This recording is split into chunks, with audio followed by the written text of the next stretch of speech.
மனக்குழப்பத்தை வந்து கண்டிப்பாக தீர்க்கலாங்க, ஈஸியாகவே தீர்க்கலாங்க கண்டிப்பாக. ஆனால் அந்த காலத்துலலாம் சொல்லுவாங்க, மனக்குழப்பத்துக்கு வந்து மருந்தே கிடையாது, மனவியாதிக்கு மருந்தே கிடையாது அப்படின்னு தான் எங்கள் அம்மா கூட சொல்லுவாங்க.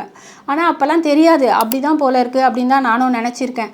ஆனால் நிஜமாவே மனக்குழப்பத்துக்கு கண்டிப்பாக தீர்வு இருக்குது. ஏன்னு கேட்டிங்கன்னா, மனம் வந்து கஷ்டப்படுது, இல்லை ஒரு குழப்ப நிலையில் இருக்குன்னா அதுக்கு காரணம் நம்ம பாடியில் உள்ளே இருக்க ஆர்கன்ஸ் தான் கண்டிப்பாக காரணம்.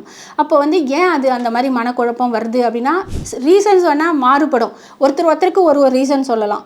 அப்போ வந்துட்டு அதை எப்படி தீர்க்க முடியும் அப்படின்னா, கண்டிப்பாக ஒரு அக்குபஞ்சரிஸ்டால் மனக்குழப்பத்தை கண்டிப்பாக ஈஸியாக தீர்க்கலாம். நிஜமாக சொல்கிறேன். இது வந்து ஒரு மருந்து கிடையாது, மாத்திரை கிடையாது, எதுவுமே கிடையாது. ஒரு சின்ன நீடில்ஸ் வச்சு உங்கள் மனக்குழப்பத்தை நாங்கள் தீர்க்க முடியும். ஏன்னா ஒரு கால் பிளாடரில் ஒரு ஹீட் அதிகமாக இருக்கலாம், இல்லாட்டி ஸ்ப்ளீனில் வந்து அதிகமான டேம்ப்னஸ் இருக்கலாம்.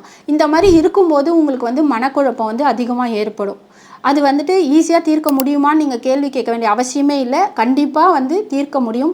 நீங்கள் தயவு செஞ்சு வந்து ஒரு அக்குபஞ்சர் ட்ரீட்மெண்ட் எடுத்துக்கோங்க. ஒரு ட்ரீட்மெண்ட் எடுத்தாலே உங்களுக்கு புரிஞ்சிடும். அந்த மனக்குழப்பத்துலேருந்து நீங்கள் வெளியே வரலாம் கண்டிப்பாக. அதனால் மனக்குழப்பம் அடைஞ்சால் பயப்படாதீங்க.